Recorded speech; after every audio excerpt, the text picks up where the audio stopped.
Hari ini saya bernafas lega. Setelah lama berada dalam parlimen, inilah berasa kelegaan jiwa apabila parlimen bersetuju di bawah Perdana Menteri BRA ini untuk meminda Akta Lompat Parti. Jiwa kita kacau dan sakit jiwa begitu lama. Tak kira di pihak mana yang lompat. Bukan bila pihak sana lompat kita gembira, pihak sini lompat sana pula gembira.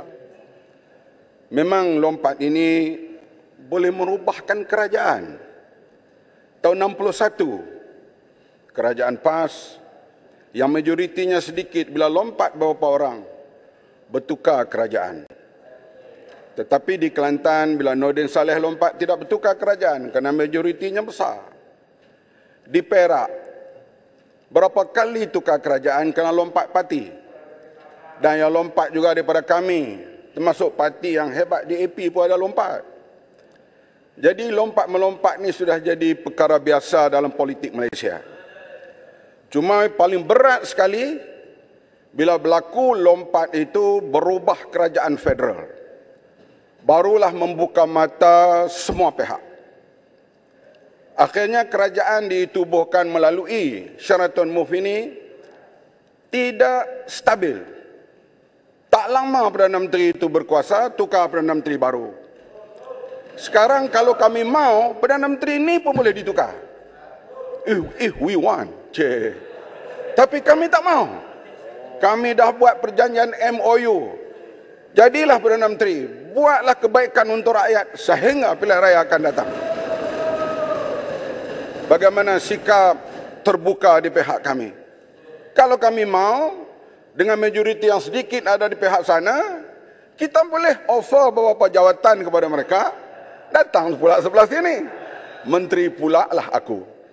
Tetapi kita bukan jenis itu. Bagi kita, bila kita tanda tangan MOU, maka kita ikut dan kita harap Perdana Menteri juga setakat ini, Alhamdulillah, kita lihat setia dengan MOU ini.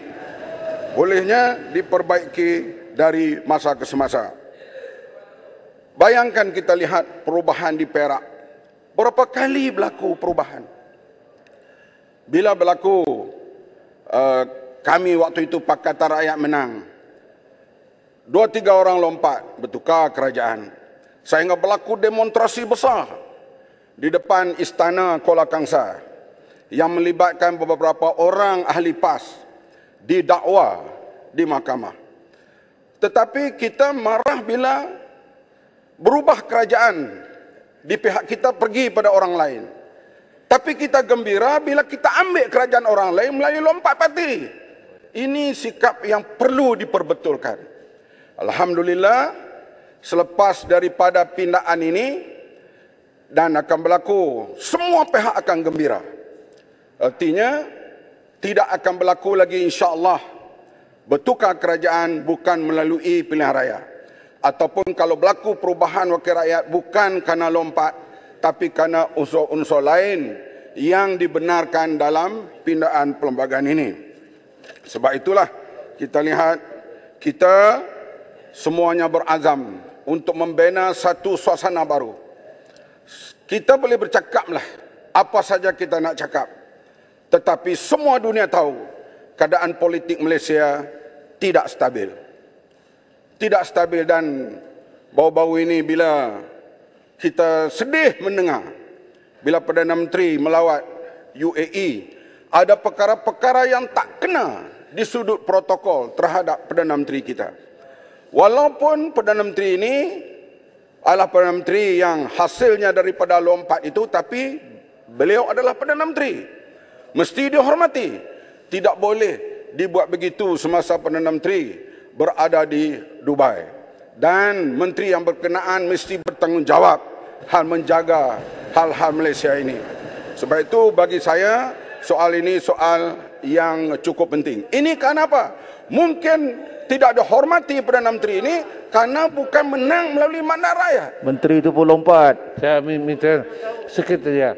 Yang berhormat memberi gambaran seolah-olah lompatan itu hanya di Semenanjung saja. tak sentuh Sabah. Tahun 94, majoriti kami 6 lepas lantikan. Dalam tempoh 3 minggu, tinggal 4 orang saja lagi. Kerjaan berubah.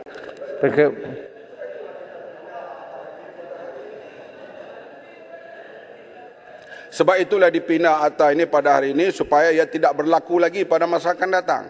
Sekarang kalau kita blame, belah kami blame belah sana blame belah sini. Sebab melompat itu berlaku kedua-dua pihak.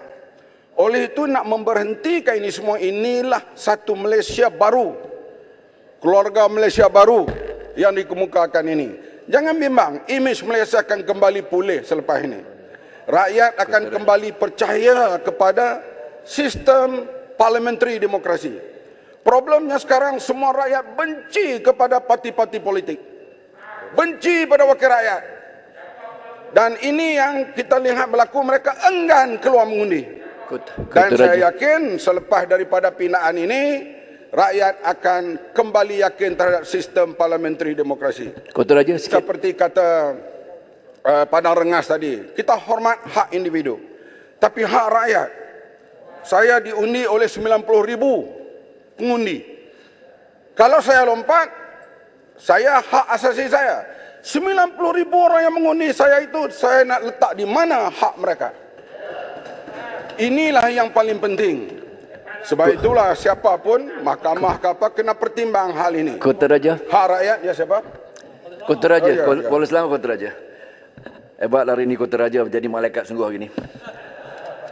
Kota Raja, di samping apa pun yang telah disebut oleh ramai pihak, termasuk Menteri Kota Raja sendiri, Paul Dickson dan Seremban dan sebagainya, semuanya, Kota Raja bersediakah untuk melihat, melangkaui daripada apa yang merupakan kekangan terhadap individu-individu yang melompat atas apapun sebab. Antara perkara yang tidak disebut-sebut lagi saya kira adalah bagaimana seseorang itu disogok. Justru kalau boleh saya simpulkan ringkasnya, kerana mereka sebagai ahli ataupun ahli parlimen, khususnya wakil rakyat di peringkat parlimen ini, mereka tidak punya keuangan untuk membiayai apapun keperluan mereka di kawasan-kawasan mereka kerana mereka pembangkang contohnya. Sudah sampai waktunya reform, institutional reform untuk memastikan fair allocation kepada semua itu menjadi satu amalan demokrasi di negara ini supaya tidak ada yang lompat kerana kemiskinan ataupun kerana ketidakcukupan dananya. Bagaimana? Saya setuju. Sebab itulah ini kuncinya, rasuah. Kita bersetuju dengan Kuala Selangor. Sebab itulah MOU ini dibincang hal-hal seperti itu.